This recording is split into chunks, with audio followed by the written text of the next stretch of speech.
Assalamualaikum warahmatullahi wabarakatuh. Sebelumnya, perkenalkan nama saya Bagas Ferry Surya Putra dengan NIM A1122415778.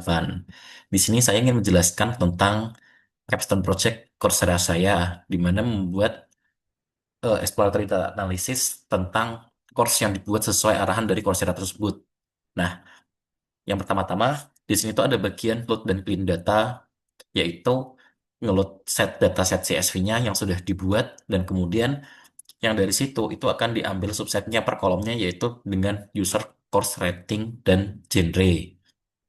Nah, datanya itu dimuat dan kemudian akan dilakukan pembersihan dengan cara dan menghapus nilai-nilai yang dengan menghapus data nilai yang kosong seperti itu.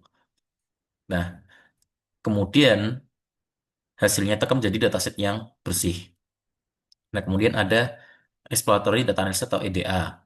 Nah, di mana exploit dataset EDA itu akan menampilkan jumlah total data, kemudian tuh distribusinya, top 5 kursus terpopuler, dan top 5 genre terpopuler.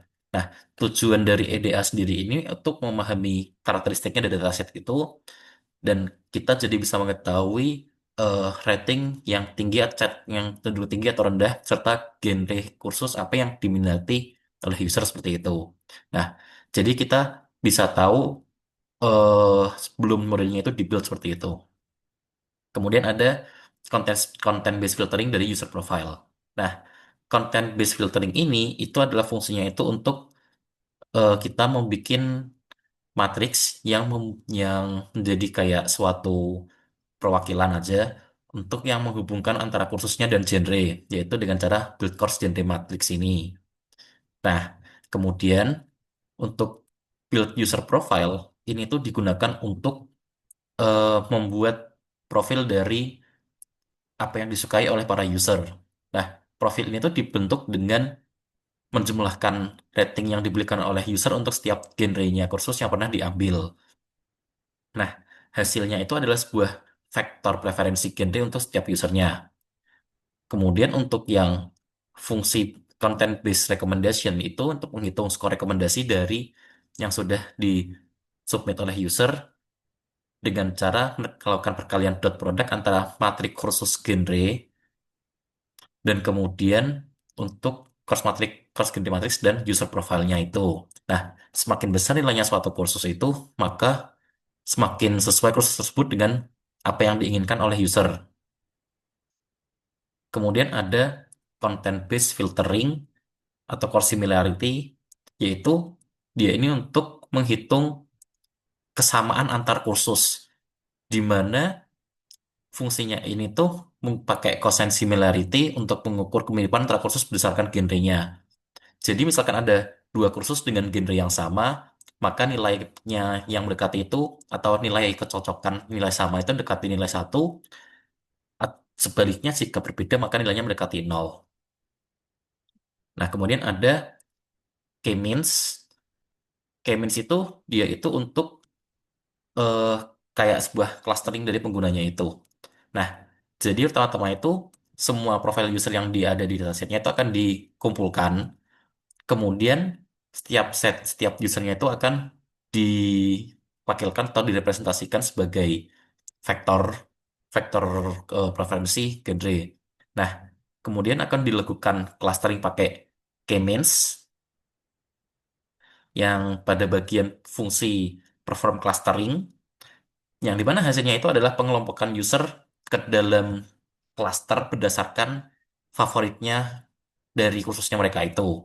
Nah, jadi misalkan kalau ada antar user yang dalam satu cluster yang sama, berarti mereka tuh memiliki kursus yang mirip-mirip yang sama gitu. Nah, kemudian ada collaborative filtering atau user-user similarity. Nah, yang pertama-tama fungsi build user item matrix itu untuk membuat matrix user course yang berisikan ratingnya. Kemudian collaborative filtering prediction itu tuh untuk menghitung quotient similarity antar user. Nah, apabila ada dua user memiliki pola rating yang mirip, maka kesamaannya mereka tuh tinggi. Nah, untuk rating sebuah apa untuk memprediksi rating sebuah kursus, maka ada fungsi predict rating, di mana ini untuk menghitung rata-rata tertimbang rating dari user-user lain berdasarkan tingkat kemiripannya. Nah, kemudian ada matrix factorization atau NMF, di mana ini tuh adalah tahap di mana matriks faktorisasi pakai NMF. Nah, fungsi NMF faktorisasi itu untuk memecah matriks antar user item jadi dua matriks yang lain, nah, yang laten, yang lain lah. Matriks W untuk representasi user dan matriks C untuk representasi kursus. Nah, hasil dari perkalian antara WH ini akan menghasilkan metode atau matriks prediksi rating baru. Nah, ini adalah mainnya, di mana dataset itu akan dimuat. Nah, kemudian EDA-nya akan dijalankan. Nah, kemudian konten base rekomendasinya itu akan dihitung berdasarkan matriksnya. Habis itu similarity kursusnya akan dihitung juga. Habis itu clusteringnya akan dilakukan.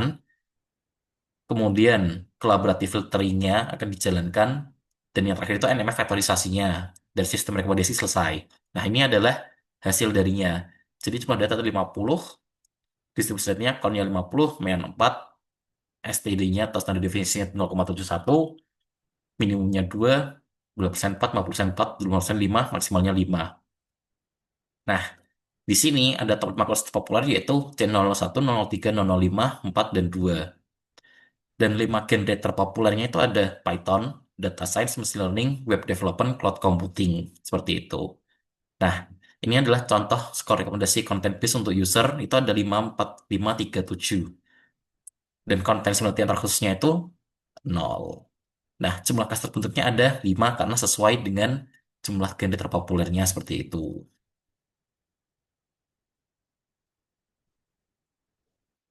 Nah, mungkin itu saja yang bisa saya sampaikan eh, terhadap Capstone Project Coursera. Apabila penjelasan saya kurang jelas, mohon dimaafkan. Sekian dari saya. Wassalamualaikum warahmatullahi wabarakatuh.